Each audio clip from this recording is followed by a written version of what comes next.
أَوَكُلَّمَا عَاهَدُوا عَهْدًا نَبَذَهُ فَرِيقٌ مِّنْهُمْ بَلْ أَكْثَرُهُمْ لَا يُؤْمِنُونَ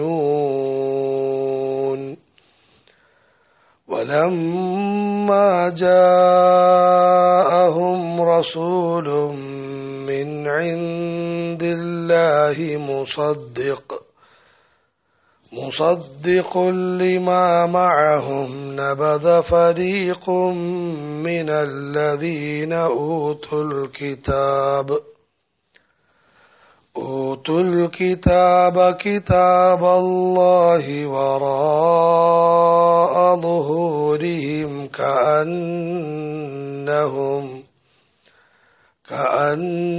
كأنهم لا يعلمون. آية نور.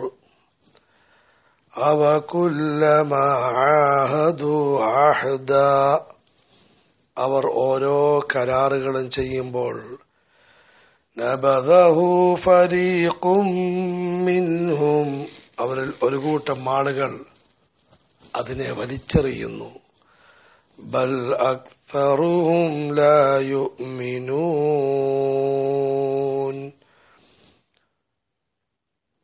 അതെ, അവരിൽ അധികം പേരും വിശ്വാസമില്ലാത്തവരാണ്.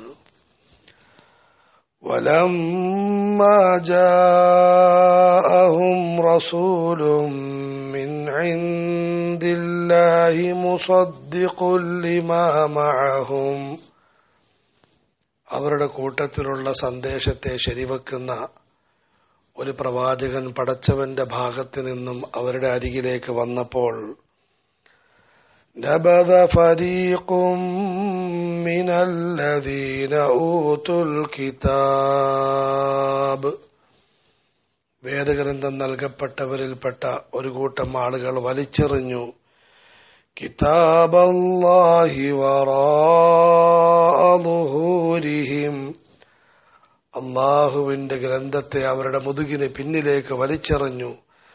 കഅന്നഹും ലാ യഅലമൂൻ, അവർ ഒന്നും അറിയാത്തവരെ പോലെ. അല്ലാഹു തആല ഈ ആയത്തിൽ യഹൂദികളെ ഒരു രൂക്ഷമായ ശൈലിയിൽ അവരുടെ ഒരു ദുസ്വഭാവം ഉണർത്തിക്കൊണ്ട് വിമർശിക്കുകയാണ്. أَوَكُلَّمَا عَاهَدُوا عَهْدًا نَبَذَهُ فَرِيقٌ مِّنْهُمْ, അവർ അല്ലാഹുവിനോട്, റസൂലിനോട്, വിശ്വാസികളോട് ഓരോ കരാറുകൾ ചെയ്യും. നബദഹു ഫരീഖും മിൻഹും, അവരിൽ ഒരു കൂട്ടം ആളുകൾ എന്നാൽ ആ കരാറിനെ വലിച്ചെറിയുന്നതാണ്. കരാർ ലംഘനം അവരുടെ വളരെ ഗുരുതരമായൊരു പാപമാണ്. പടച്ചവനോട് ചെയ്ത കരാർ, പടപ്പുകളോട് ചെയ്ത കരാറിനെ അവർ ലംഘിക്കുന്നു. നമ്മളും വളരെയധികം സൂക്ഷിക്കേണ്ട കാര്യമാണ്. ആദരവായ റസൂലുള്ളാഹി സ്വല്ലല്ലാഹു അലൈഹി വസല്ലം മിക്ക ജുമുഅ ഖുത്ബകളിലും മരളുമായിരുന്നു, അലാ ലാ ഈമാന ലിമൻ ലാ അമാനത ല വലാ ദീന ലിമൻ ലാ അഹദ ല, വിശ്വസിച്ച് ഏൽപ്പിക്കപ്പെട്ട കാര്യങ്ങളെ സൂക്ഷിക്കാത്തവന് സമ്പൂർണ്ണ ഈമാനില്ല, കരാറുകൾ പാലിക്കാത്തവന് ശരിയായ ദീനീബോധവുമില്ല. കരാറുകൾ പാലിക്കണം. അവരുടെ ഒരു ദുസ്വഭാവമാണ്, അവർ കരാറുകളെ വലിച്ചെറിയുന്നു, പരിഗണിക്കത്ത് പോലുമില്ല. ബൽ അക്തറുഹും ലാ യുഅ്മിനൂൻ, നമ്മളും അല്ലാഹുവിനോട് ചെയ്ത കരാറുകൾ, സൃഷ്ടികളോട് ചെയ്ത കരാറുകൾ എത്രമാത്രം പാലിക്കുന്നുണ്ടെന്ന് ചിന്തിക്കും. ലാ ഇലാഹ ഇല്ലല്ലാഹ് മുഹമ്മദുർ റസൂലുള്ളാഹ് എന്നത് വലിയൊരു കരാറാണ്. പടച്ചവനെ നിന്നെ മാത്രം ആരാധിക്കാം, പ്രവാചകനെ പിൻപറ്റാം, എത്രമാത്രം പാലിക്കുന്നുണ്ട്. വിവാഹം ഒരു കരാറാണ്. നല്ല നിലയിൽ ജീവിക്കാം. എത്രമാത്രം നമ്മൾ പാലിക്കുന്നുണ്ട്? അടുത്ത വചനം കൂടുതൽ ഗൗരവമാണ്. وَلَمَّا جَاءَهُمْ رَسُولٌ مِّنْ عِندِ اللَّهِ مُصَدِّقٌ لِمَا مَعَهُمْ نَبَذَ فَرِيقٌ مِّنَ الَّذِينَ أُوتُوا الْكِتَابَ كِتَابَ اللَّهِ. അവരുടെ സന്ദേശങ്ങളെ ശരിവെക്കുന്ന ഒരു പ്രവാചകൻ അവരുടെ അരികിലേക്ക് വന്നപ്പോൾ, സുബ്ഹാനല്ലാഹ്, എത്ര പ്രാവശ്യമാണ് ഇത് ആവർത്തിച്ചിരിക്കുന്നത്. മുഹമ്മദുർ റസൂലുള്ളാഹി സ്വല്ലല്ലാഹു അലൈഹി വസല്ലം മറ്റ് നബിമാരെ ശരിവെക്കുന്ന വ്യക്തിത്വമാണ്. പരിശുദ്ധ ഖുർആൻ മറ്റ് വേദങ്ങളെ ശരിവെക്കുന്ന ഗ്രന്ഥമാണ്. നബദ ഫരീഖും മിനല്ലദീന ഊതുൽ കിതാബ കിതാബല്ലാഹ്. വേദഗ്രന്ഥം നൽകപ്പെട്ടവർ അല്ലാഹുവിന്റെ ഗ്രന്ഥത്തെ വലിച്ചെറിഞ്ഞു. കഅന്നഹും ലാ യഅലമൂൻ. ഒന്നും അറിയാത്തവരെ പോലെ വലിച്ചെറിഞ്ഞു. റസൂലുള്ളാഹി സ്വല്ലല്ലാഹു അലൈഹി വസല്ലം വന്നപ്പോൾ യഹൂദികൾ തൗറാത്തിലേക്ക് ശ്രദ്ധിച്ചു നോക്കിയിരുന്നുവെങ്കിൽ അവർക്ക് വിശ്വാസം വരുമായിരുന്നു. പക്ഷേ അവർ വിശുദ്ധ ഗ്രന്ഥം വലിച്ചെറിഞ്ഞു കളഞ്ഞു. യഹൂദികളെ പറ്റിയുള്ള രൂക്ഷ വിമർശനമാണ്. നബദ ഫരീഖും മിനല്ലദീന ഊതുൽ കിതാബ കിതാബല്ലാഹി വറാഅ ളുഹൂരിഹിം. അവരുടെ മുതുകിന്റെ പിന്നാലേക്ക് വലിച്ചെറിഞ്ഞു. എന്താണ് ഇതിന്റെ ആശയം? ഇബ്നു അബ്ബാസ് റളിയല്ലാഹു അൻഹു പറയുന്നു, വലിച്ചെറിയലെന്ന് പറഞ്ഞാൽ നമ്മൾ ഉദ്ദേശിക്കുന്ന വലിച്ചെറിയലല്ല.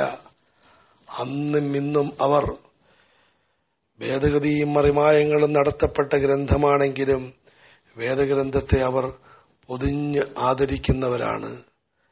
അതിലുള്ളതിനെ പഠിക്കാനോ ഉൾക്കൊള്ളാനോ തയ്യാറായില്ല. എന്റെ പ്രിയപ്പെട്ട സഹോദര സഹോദരി, നമ്മളിലേക്ക് വരിൻ. ഈ ആയത്ത് നമ്മളുടെ വിഷയത്തിൽ 100% പുലരുന്നോ ഇല്ലയോ എന്ന് ചിന്തിക്കിൻ. പരിശുദ്ധ ഖുർആനെ നമ്മൾ നെഞ്ചോട് അണച്ചു പിടിച്ചിട്ടുണ്ടോ അതോ വലിച്ചെറിഞ്ഞോ? ഖുർആനിനെ എത്രമാത്രം ആദരിക്കുന്നുണ്ട്, എത്രമാത്രം ഓതുന്നുണ്ട്, എത്രമാത്രം ഗ്രഹിക്കുന്നുണ്ട്, എത്രമാത്രം ഉൾക്കൊണ്ടിട്ടുണ്ട്, എത്രമാത്രം മറ്റുള്ളവർക്ക് എത്തിച്ചു കൊടുക്കുന്നുണ്ട്. നമ്മളുടെ നാട്ടിലും വിദേശത്തും സംസ്ഥാനത്തും രാജ്യത്തും അങ്ങേയറ്റം പീഡിതമായ ഭയാശങ്കകൾ നിറഞ്ഞ ഒരു സാഹചര്യത്തിലൂടെ കടന്നു പോകുമ്പോഴാണ് നിങ്ങളോട് പരിശുദ്ധ ഖുർആനിന്റെ തണലിൽ ഈ കാര്യങ്ങൾ പറയാൻ റഹ്മാനായ റബ്ബ് അവസരം നൽകിയിരിക്കുന്നത്. സഹോദരങ്ങളെ, ഖുർആനുണ്ടെങ്കിൽ ഒന്നും പേടിക്കേണ്ടതില്ല. ഖുർആനില്ലെങ്കിൽ എന്തുണ്ടായിട്ടും കാര്യവുമില്ല. ശരിക്കും ഓർക്കുക, പരിശുദ്ധ ഖുർആൻ ഈ സമുദായത്തിന്റെ ഏറ്റവും വലിയ ശക്തിയാണ്.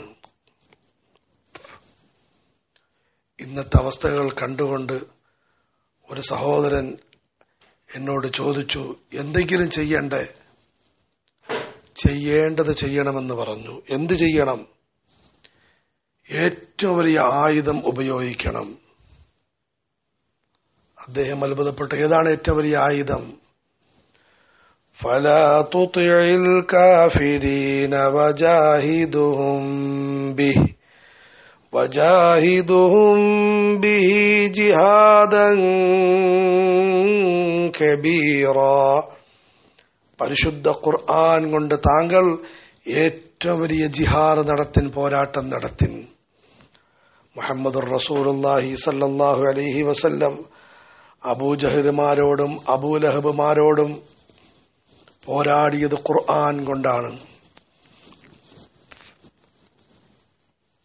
സഹാബ കിറാം അറേബ്യൻ ഉപഭൂഖണ്ഡം വിട്ടിറങ്ങി ഇറാനിലേക്കും ഇറാഖിലേക്കും റഷ്യയിലേക്കും നീങ്ങിയത് പരിശുദ്ധ ഖുർആന്റെ ശക്തി കൊണ്ടാണ്. മുൻഗാമികളായ മഹത്തുക്കൾ കേരളത്തിന്റെ തീരത്തും സിന്ധിലും ഹിന്ദിലും വന്നണഞ്ഞത് ഖുർആൻ കൊണ്ട് മാത്രമാണ്. മുസൽമാൻ മനസ്സിലാക്കിൻ, ഖുർആനല്ലാതെ നമുക്കൊരു ശക്തിയില്ല. പിന്നെ ഇവിടെ ഒരു കാര്യം മനസ്സിലാക്കണം, ഖുർആൻ എന്നാൽ വലിയ ആശയത്തിലാണ് പറയുന്നത്. പരിശുദ്ധ ഖുർആൻ നമ്മൾ ഉൾക്കൊള്ളണം. ഖുർആനിന്റെ വ്യാഖ്യാനമായ പ്രവാചക മഹച്ചരിതം പഠിക്കണം, ഉൾക്കൊള്ളണം. പരിശുദ്ധ ഖുർആനിന്റെ രചനകൾ പാരായണം ചെയ്യണം. പരിശുദ്ധ ഖുർആനിന്റെ ചലിക്കുന്ന വിശദീകരണമായ മഹാത്മാക്കളെ പറ്റി പഠിക്കണം. ഒരു പരമ്പരയുടെ അടിസ്ഥാനത്തിൽ ജീവിക്കുന്നവരാണ് മുസ്ലിം സമുദായം. വെളിച്ചവും മാർഗവുമൊന്നും ഇല്ലാത്തവരല്ല. എന്ത് ചെയ്യണമെന്ന് അമ്പരക്കേണ്ടവരല്ല.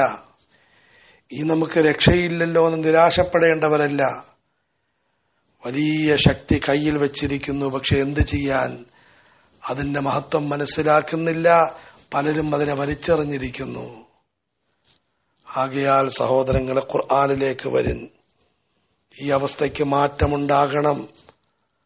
നമ്മളുടെ അവസ്ഥയ്ക്ക് മാറ്റമുണ്ടാകണം. എന്നാൽ ഇന്നത്തെ അവസ്ഥയ്ക്ക് മാറ്റമുണ്ടാകും.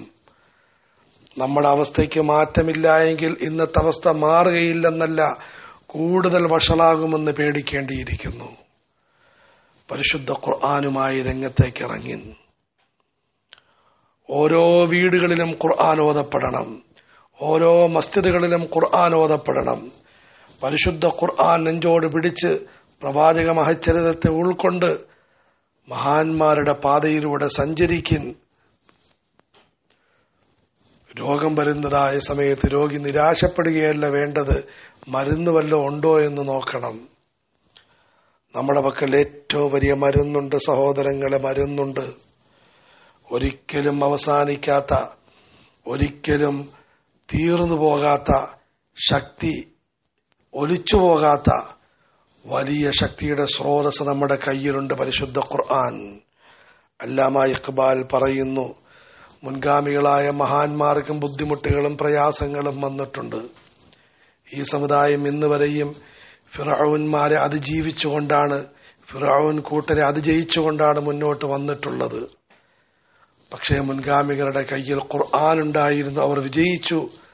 നിങ്ങൾ ഖുർആൻ കൈയൊഴിഞ്ഞു പരാജയപ്പെട്ടുകൊണ്ടിരിക്കുന്നു. ആകയാൽ അവസ്ഥ കണ്ട് ചകിതമാകേണ്ട, നമ്മുടെ അവസ്ഥയിലേക്ക് നോക്കി ജീവിതത്തിൽ മാറ്റം വരുത്തിൻ. ഓരോരുത്തരും പരിശുദ്ധ ഖുർആൻ പാരായണവും ദിക്റും ദുആയും പതിവാക്കിൻ. മസ്ജിദുകൾ കൂടുതൽ ആളുകളെ കൊണ്ട് നിറയ്ക്കിൻ. മദ്രസകൾ കൂടുതൽ സജീവമാക്കിൻ. ഓരോ വീടുകളും മദ്രസകളാക്കി മാറ്റിൻ. വജഅലൂ ബുയൂതകും ഖിബ്ല. ഓരോ വീടുകളും മദീന വീടുകളെ പോലെയാക്കിൻ. പരിശുദ്ധ ഖുർആൻ ദിക്ർ ദഅവത്ത് കൊണ്ട് അലങ്കരിക്കിൻ.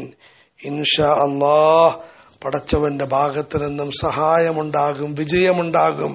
ഖുർആൻ സാക്ഷിയാണ്, ഹദീസ് സാക്ഷിയാണ്, ചരിത്രം സാക്ഷിയാണ്. അല്ല എങ്കിൽ ആരെല്ലാം എന്ത് ചെയ്തിട്ടും കാര്യമില്ല. നബദ ഫരീഖും മിനല്ലദീന ഊതുൽ കിതാബ് കിതാബല്ലാഹി വറാഅ ളുഹൂരിഹിം കഅന്നഹും ലാ യഅലമൂൻ. പരിശുദ്ധ ഖുർആനിന്റെ പ്രവാചക ശൈലിയിലുള്ള പഠനങ്ങളും പാരായണങ്ങളും അധികരിപ്പിക്കും. അടുത്തിരുന്ന് ഉലമാക്കളുടെ അടുത്തിരുന്ന്, വീടുകളിലെ മുതിർന്നവരുടെ അടുത്തിരുന്ന് ഖുർആൻ ഓതി ശീലിക്കൻ. ഖുർആനിക സന്ദേശങ്ങൾ പഠിക്കൻ. രചനകൾ ആദരവോടുകൂടി കേൾക്കിൻ. അതിലൊരു പ്രേരകമായി ഇങ്ങനെയുള്ള സൗകര്യങ്ങളെയും വളരെ ബഹുമാനത്തോടെ നിയമങ്ങൾ പാലിച്ചുകൊണ്ട് പ്രയോജനപ്പെടുത്തിൻ. റഹ്മാനായ റബ്ബ് നമുക്ക് മനസ്സിലാക്കാൻ തൗഫീഖ് നൽകുമാറാകട്ടെ. യാ അല്ലാഹ്, ഞങ്ങൾ പറയുന്നു കേൾക്കുന്നു, എല്ലാം നീയാണ് മനസ്സിലാക്കി തരേണ്ടത്. ബുദ്ധിമുട്ടുന്ന പ്രയാസപ്പെടുന്ന സമുദായത്തിന് മുന്നിലുള്ള ഈ വജ്രായുധം തിരിച്ചറിഞ്ഞ് ഞങ്ങൾക്ക് കാര്യങ്ങൾ നല്ല നിലയിൽ ചെയ്യുവാൻ മുന്നോട്ട് നീങ്ങാൻ തൗഫീഖ് നൽകണമേ റബ്ബേ.